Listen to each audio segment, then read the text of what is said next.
I always love doing a business casual Topus because the Pikmin footage has never once actually tied into the video topic. So we got Avatar news, and I'm pretty stoked about this as an Avatar fan. As you'd imagine, I'm pretty excited about this. Yeah, it's confirmed. We're getting as I've dubbed it, Gen 3. We're getting a third series about the Avatar following Korra, and that is exactly what I've wanted for a long time. I am very excited. So I just want to do a quick little discussion on the very limited info we have, but still, just is big. This is something I've wanted for a very long time. So let's get into it, shall we? So first up, we have the title, Avatar 7 Havens, which is very interesting. Just this little picture. All new series coming soon. Just the most excitement I've ever felt recently. Just, oh man, it's real. It's happening. Listen, you must understand that, I obviously this year, I've been excited about a few things, right? I talked about Wallace and Gromit Vengeance Most Foul in the Aardman ranking. I reacted to Jurassic and the Switch 2. That's all cool. This is bigger. This is more exciting for me. This is amazing. This is something I've wanted for so long. I'm excited. So let's dive into this the synopsis, shall we? It says, Avatar 7 Havens is set in a world shattered by a devastating cataclysm. A young earthbender discovers she's the new Avatar after Korra, but in this dangerous era, that title marks her as humanity's destroyer, not its savior. Hunted by both human and spirit enemies, she and her long-lost twin must uncover their mysterious origins and save the Seven Havens before civilization's last strongholds collapse.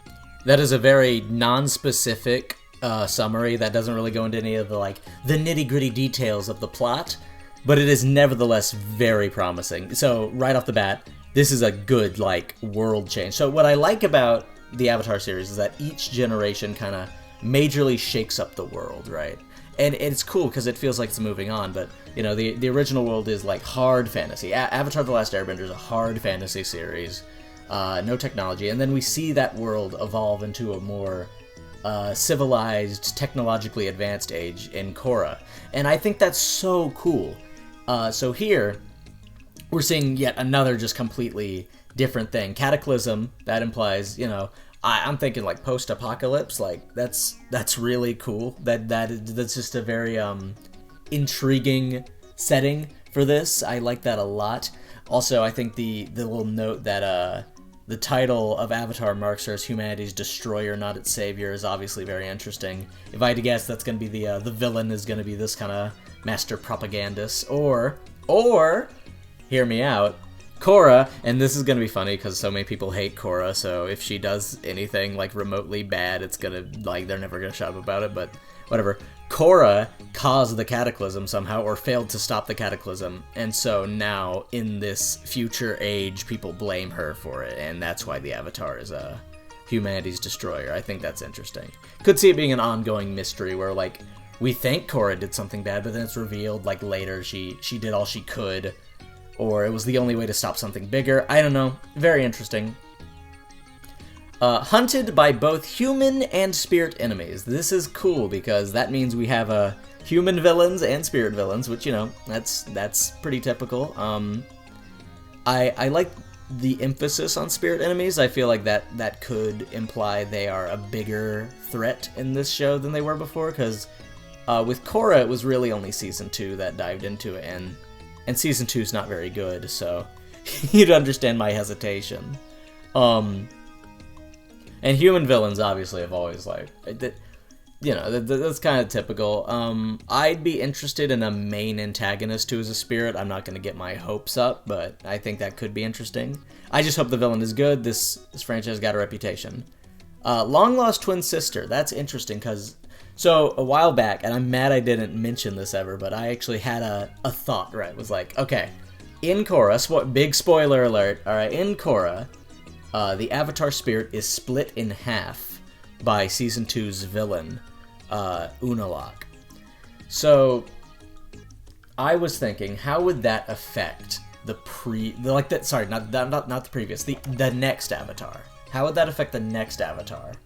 And my thought was, what if it's split into two people. So, twin sister, or I mean, it doesn't say sister, but long lost twin. So what if the main character has earthbending and, say, fire or something, and then the twin has water and air?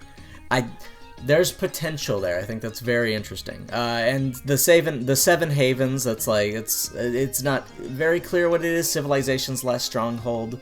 That could inspire, like, that could imply a lot. Just very interesting stuff. I'm pretty cool with it. So we do know a little more besides just that plot summary that I stretched out for like a good 3 minutes, it looks like. And that is, we know the length. And I'm taking it from this Toon Hive post, but I've seen it spread around, so. The new Avatar The Last Airbender sequel series, Avatar 7 Havens, will consist of 26 half-hour episodes across 2 seasons.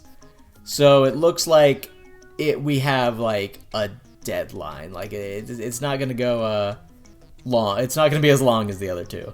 But frankly, I think I'm okay with that. As long as they can plan the story and they have it all planned, like just posed out, and it's paced well, I won't mind the short length. I'm just so excited that we're getting something like this again. I really hope it drops weekly. And if it dropped weekly, I would react to every episode and either post it on here or on the Patreon, but it probably on here because like I want to treasure those memories forever.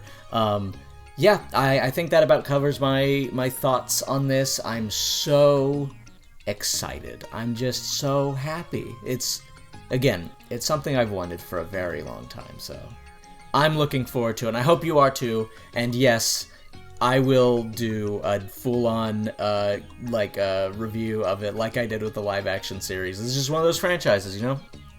This one just means a lot to me, so yeah. I'll do another hour-long video when Season 1 comes out, sure. Not sure about the Netflix Season 2, though. We'll see. Think that about wraps it up. Yeah. See you later, everybody.